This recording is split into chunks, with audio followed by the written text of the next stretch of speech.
เป็นหินคีรีวงกตเนาะเป็นป่าเป็นเขตวัดเขตครูบาอาจารย์เป็น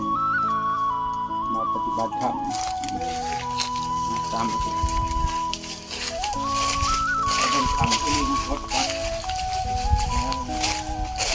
ครูบาอาจารย์เป็นก็ขึ้นเขียนภาวนา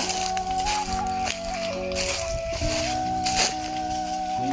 เป็นทางเดินทุกกลมเลย อ๋อ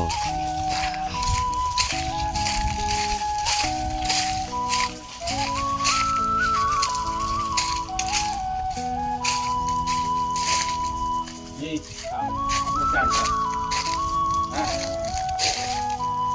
ก่อนครูบาช่วยมาบำเพ็ญเพียรภาวนาอยู่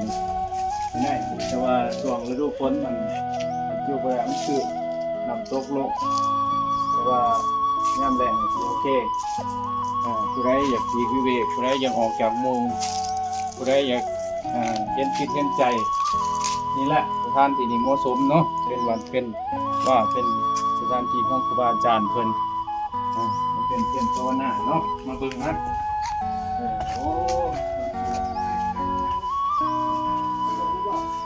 พักโคตรเที่ยงโมงพักโมงเช้าอุดมสมบูรณ์